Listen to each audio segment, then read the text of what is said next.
Selamat pagi kembali Oma dan Opa, Bapak dan Ibu saudara sekalian yang dikasihi dalam Kristus. Kembali lagi bersama dengan saya Ibu Susi di Oke Hari Ini, Orang Kudus Hari Ini. Dan pagi ini kita bersama dengan Mbah Harto.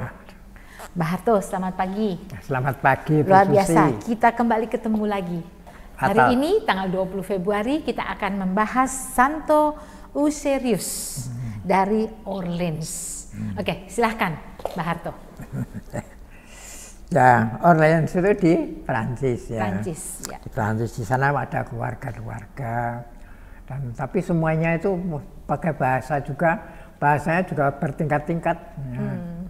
Juga ada, tapi tidak se-efektif kalau di Jawa ya. Eusebius itu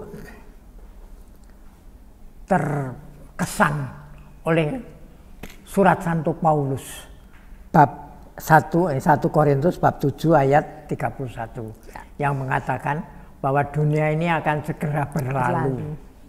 Nah, jadi walaupun umurnya panjang tapi berlalu karena kemudian kita untuk apa itu hidup di dunia ini berlalu.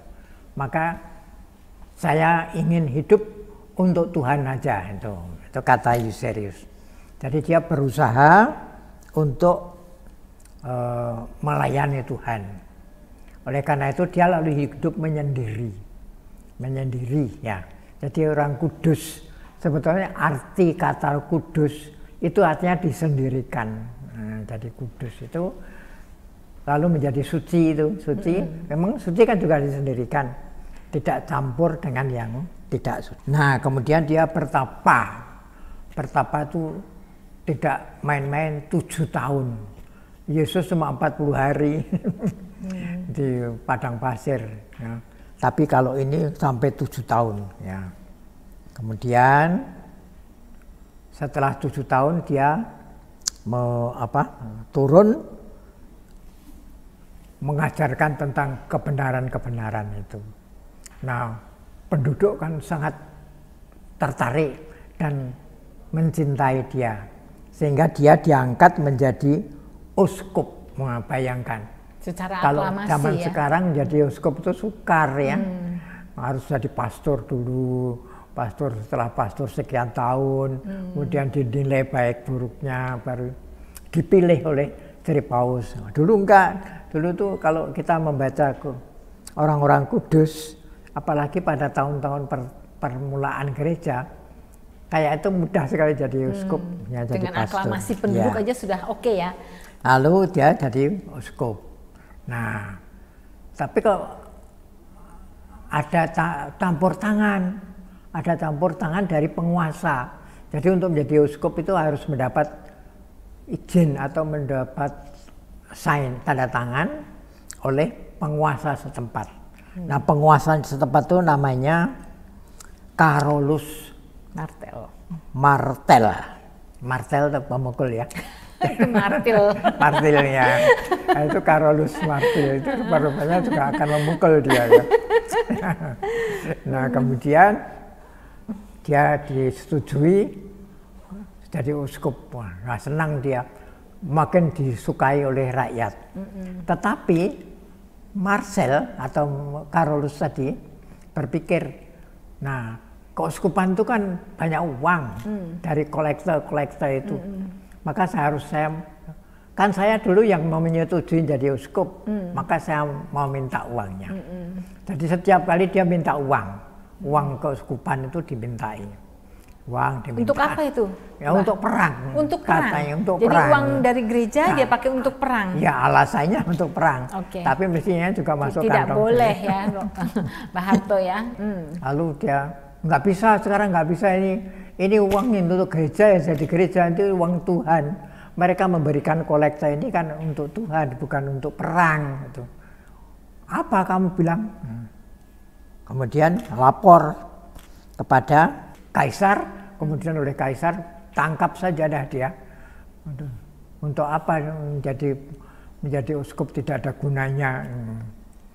Nah, kemudian dia ditangkap. Kemudian dibuang ke Cologne.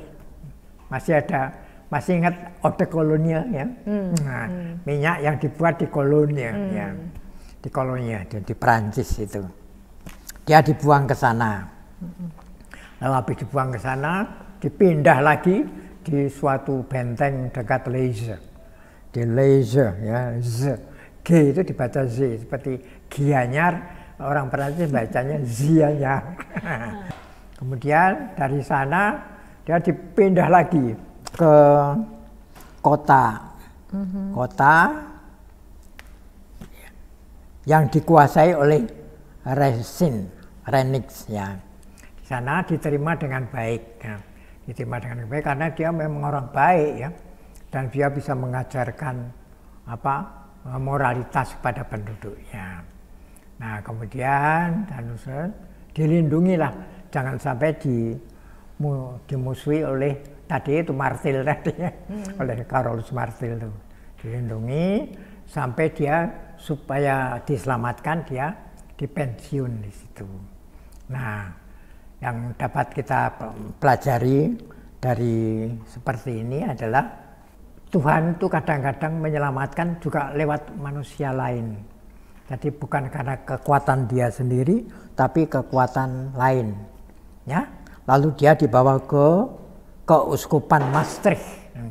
Jadi di keuskupan Maastricht, seperti misalnya ada orang disiksa di sini atau menderita di Bali ya, menderita, bisa dipindah ke Jogja ya, di sana menjadi orang baik. Ada juga yang disiksa di Jogja atau di Solo, kemudian ketika pindah ke Jakarta menjadi orang baik dan diselamatkan. Nah, oleh karena itu maka sebaiknya ya tugas kita adalah setiap hari juga mendoakan orang lain, terutama orang yang menderita, supaya Tuhan memberikan jalan keluar, membebaskan dari penderitaan mereka.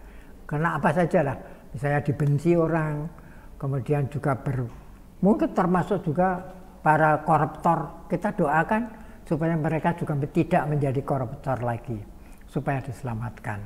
Nah, oleh karena itu doanya, ya Tuhan, limpahkanlah rahmat pertobatan kepada semua pendosa, termasuk saya dan keluarga saya, supaya kami semua bertobat dan diselamatkan. Itu doanya. Ya, itu saja dulu. Minta rahmat Tuhan sebagai pengampunannya. Rahmat pertobatan. Rahmat pertobatan ya, untuk kita semua orang-orang yang berdosa. Untuk pendosa dan kita semua, termasuk kita. Jadi kita juga orang berdosa kan? Oh, sangat. Terima kasih sekali Mbak Harto, luar biasa. Pagi hari ini kita belajar untuk minta Tuhan rahmat pengampunan. Ya, pengampunan. Bagi kita semua orang rahmat berdosa. Pertobatan. Kita berdoa bagi sesama kita semua. Puji Tuhan, terima kasih Mbak Harto. Untuk pagi hari ini kita dapat quote dan quote bahwa kita juga sebagai orang yang berdosa. Oke, sebelum kita tutup acara ini, mari kita berdoa bersama-sama. Dalam nama Bapa dan Putra dan Roh Kudus. Amin. Santo Eusebius, doakanlah kami. Doakanlah kami. Kemuliaan kepada Bapa dan Putra dan Roh Kudus. Seperti pada permulaan, sekarang, selalu dan sepanjang segala abad. Amin. Dalam nama Bapa dan Putra dan Roh Kudus. Amin. Terima kasih Oma dan Opa sekalian yang kita sudah pelajari pagi hari ini sangat luar biasa. Sampai jumpa di acara Oke hari ini, Orang Kudus hari ini yang berikutnya. Oke hari ini.